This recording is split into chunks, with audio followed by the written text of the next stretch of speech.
ಓಹ್, finally ಬಂದ್ವಿ ಟೌನ್ಗೆ, ಸಿಟಿಗೆ. ಇವಾಗ ಸೀದಾ ಮನೆಗೆ ಹೋಗೋದು. ಸರ್, ನನಗೆ ಮುಂದೆ ಇಬ್ರು ಹೋಗ್ತಿದ್ದಾರಲ್ಲ, ಅವರಷ್ಟು ವಯಸ್ಸಾದ್ರೂ ಇವಾಗೂ ಹೈಕ್ ಮಾಡ್ತಿದ್ದಾರೆ.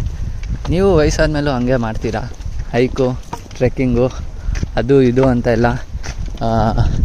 ಇಲ್ಲ ಗುರು, ನಾನು ವರಮಹಾಲಕ್ಷ್ಮಿ ಹಬ್ಬ, ಆಮೇಲೆ ಆಯುಧ ಪೂಜೆ, ಆಮೇಲೆ ಅಶ್ವತ್ಥಕಟ್ಟೆ ಹತ್ರ ಮುಂದೆ ಕುತ್ಕೊಂಡು ಒಂದು ಗಣೇಶ್ ಬಿಡಿ ಹಿಡ್ಕೊಂಡು, ಎಷ್ಟೋ ಮಾಡಿದ್ಯಾ ನೀನು ದುಡ್ಡು, ನೋಡ ನಾನು ಎಷ್ಟು ಮಾಡಿದ್ದೀನಿ ಲೈ ಅಂತ ಡೈಲಾಗ್ ಹೊಡ್ಕೊಂಡಿರ್ತೀವಿ. ಓಕೆ, ಸೊ ನೀವು ಅಡ್ವೆಂಚರ್ ಆಗಿರಲ್ಲ.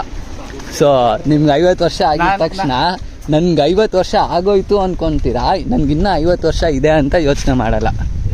ನನ್ನ ಆಗೋಯ್ತು ಗುರು, ನಮ್ಮದು ಟೈಮ್ ಜಾಸ್ತಿ. ನಾವು ಇನ್ನೊಂದು 15 ವರ್ಷ ಸಾಕು ನಮ್ಗೆ. ನಮ್ಮ ಮಕ್ಕಳು ಅವ್ರಿಗೆ ಮಕ್ಳು ಆಗ್ಬಿಟ್ರೆ ನಮ್ಗೆ ಸಮಾಧಾನ ಅಷ್ಟೇ ಗುರು. ಮಕ್ಕಳು ಮದುವೆ ನೋಡಿ ಕಣ್ಣು ಮುಚ್ಕೊಂಡ್ರೆ ಸಾಕು ಗುರು, ಅಷ್ಟೇ. ಏನಿಲ್ಲ, ನಾನು ಕಾಶಿಗೆ ಹೋಗ್ಬಿಡ್ತೀನಿ. ಎಲ್ಲ ಇಂಡಿಯಲ್ಲಿ ಹುಟ್ಟುಬಿಟ್ಟು ಇಂಡಿಯಾದವ್ರಂಗೆ ಯೋಚಿಸಲ್ವಲ್ಲ ಸರ್ ಇವನು. ಏನು ಇಲ್ಲಿಯವ್ರಂಗೆ ಆಗ್ಬಿಟ್ಟಿದ್ದಾನೆ. ಬೇರೆಯವ್ರ ಮನೆ ಬಗ್ಗೆ ಯೋಚಿಸ್ಬೇಕು. ಬೇರೆಯವ್ರು ಏನು ಮಾಡ್ತಾ ಇದ್ದಾರೆ, ಅವ್ರು ಎಷ್ಟು ದುಡ್ಡು ಮಾಡ್ತಾ ಇದ್ದಾರೆ, ಅವ್ರಿಗೆ ಮಕ್ಕಳು ಯಾವ ಸ್ಕೂಲಿಗೆ ಹೋಗ್ತಾ ಇದ್ದಾರೆ, ನನ್ನ ಮಕ್ಕಳನ್ನ ಯಾವ ಸ್ಕೂಲಿಗೆ ಸೇರಿಸಿದ್ರೆ ಅವ್ರಿಗೆ ಟಾಂಟ್ ಮಾಡ್ಬೋದು, ಇವೆಲ್ಲ ಯೋಚಿಸ್ಬೇಕು. ಇದು ನಮ್ಮ ಏನು ಕೋರ್ ಬಿಲೀವ್ಸು, ಇದೆಲ್ಲ ತಿಳ್ಕೋಬೇಕು. 4 ಜನ ನಮ್ಮ ಬಗ್ಗೆ ಏನು ಮಾತಾಡ್ತಿದ್ದಾರೆ ಅವೆಲ್ಲ ಇಂಪಾರ್ಟೆಂಟ್.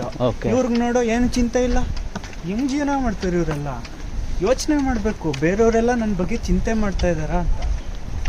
ನನ್ನ ಹತ್ರ ಎಷ್ಟು ದುಡ್ಡಿದೆ ಅನ್ನೋ ತೋರಿಸ್ಕೋಬೇಕು. ಈ ವರಮಹಾಲಕ್ಷ್ಮಿ ಹಬ್ಬಕ್ಕೆ ದುಡ್ಡು ಇಡಬೇಕು ಚೆನ್ನಾಗಿ. ಯಾಕೆ ಹೇಳು, ನಮ್ಮ ಹತ್ರ ದುಡ್ಡಿದೆ ಅಂತ ತೋರಿಸ್ಕೋಬೇಕಲ್ವಾ. ಸಾಲ ಮಾಡಾದ್ರೂ ದುಡ್ಡು ಇಡಬೇಕು ಗುರು, ಹೇಳ್ತಾ ಇದ್ದೀನಿ. ಜನ ನೋಡಬೇಕು ನಮ್ಮನ್ನ. ಸಾಲ ಮಾಡಿ ಆದರೂ ತುಪ್ಪ ತಿನ್ನು ಅಷ್ಟೇ. ಏನಕ್ಕೆ ಗುರು ನಾವು ದುಡ್ದು ದಬಾಕೋದು? ಜನ 4 ಜನ ನೋಡಿ 4 ಮಾತು ಅಂದರೆ ನಾವು ಅದನ್ನ ತಲೆ ಕೆಡ್ಕೊಂಡು ಕುತ್ಕೋಬೇಕು ಅಷ್ಟೇ. ನಿಮಗೆ ಲಾಜಿಕ್ ಗೊತ್ತಾಯ್ತಾ ಇದು? ಅದಕ್ಕೆ ಇಷ್ಟೆಲ್ಲ ಮಾಡ್ತಾ ಇರೋದು. ಅಲ್ಲಿ ನೋಡಿ, ವ್ಯೂ ನೋಡಿ. ಇದು ಇವಾಗಲೇ ನೋಡ್ಕೊಂಬಿಡಿ ಸರ್, ಆಮೇಲೆ 50 ವರ್ಷ ಆದಮೇಲೆ ನೀವು ಟ್ರೆಕ್ಕಿಂಗ್ಗೆ ಅಂತ ಬರಲ್ವಲ್ಲ. ಇಲ್ಲ, ನಾವು ಆಗಲೇ ನೋಡಾಯ್ತು. ಓಕೆ, ಬೇರೆಯವ್ರ ಮನೆ ನೋಡೋಣ, ಚೆನ್ನಾಗಿದೆ. ಇವಾಗ ಇದನ್ನೆಲ್ಲ ಬೇರೆಯವ್ರಿಗೆ ತೋರಿಸಿ ನಾವಿಲ್ಲೆಲ್ಲ ಹೋಗಿದ್ದೀವಿ ಅಂತ ಜಂಬ ಕಚ್ಕೊಳ್ಳೋದು. ಖರ್ಚಾಯಿತು, ದುಡ್ಡು ಖರ್ಚಾಯಿತು. ಬಟ್ ಏನು ಮಾಡೋಕ್ಕಾಗಲ್ಲ, ಬಂದಿದ್ದೀವಿ. ಇವ್ರು ಬಲವಂತಕ್ಕೋಸ್ಕರ ಬಂದಿದ್ದಾಯಿತು. ಇಲ್ಲಾಂದಿದ್ರೆ ಇನ್ನೊಂದಷ್ಟು ಬಡ್ಡಿ ಮೇಲೆ ಬಡ್ಡಿ, ಚಕ್ರ ಬಡ್ಡಿ ಹಾಕ್ಬಿಟ್ಟು ಚೆನ್ನಾಗಿ ದುಡ್ಡು ದುಡಿತಾ ಇದ್ದೆ. ಮಾಡೋಕ್ಕಾಗಲ್ಲ, ಖರ್ಚಾಗೋಯ್ತು. ಖರ್ಚಾಗುತ್ತೆ, ಓಕೆ ಮಾಡೋಕ್ಕಾಗಲ್ಲ. ಓಕೆ, ನಾನೆಲ್ಲೋ ನೀವು ಈ ಟ್ರಿಪ್ಪು ಬಂದಿರೋದು ಬಡ್ಡಿ ಕಾಸಲ್ಲೇ ಬಂದಿರೋದು ಅಂದ್ಕೊಂಡಿದ್ದೆ. ಇಲ್ಲ, ಬಡ್ಡಿ ಕಾಸಲ್ಲ, ಚಕ್ರ ಬಡ್ಡಿ ಕಾಸಲ್ಲಿ ಬಂದಿರೋದು. ಸೊ ಅದಷ್ಟು ಬೇಗ ಅದಕ್ಕೆ ವಸೂಲಿ ಮಾಡ್ಕೊತೀನಿ ನಾನು, ಅವ್ರಿಗೆ ತಲೆ ಮೇಲೆ ಕೈ ಇಟ್ಬಿಟ್ಟು. ಓಕೆ, ನಿಧಾನಲ್ಲ, ಇವನು ನಂಬಕ್ಕೆ ಹೋಗ್ಬೇಡಿ, ಇವನು ಅಲೆ ಮಾರಿ.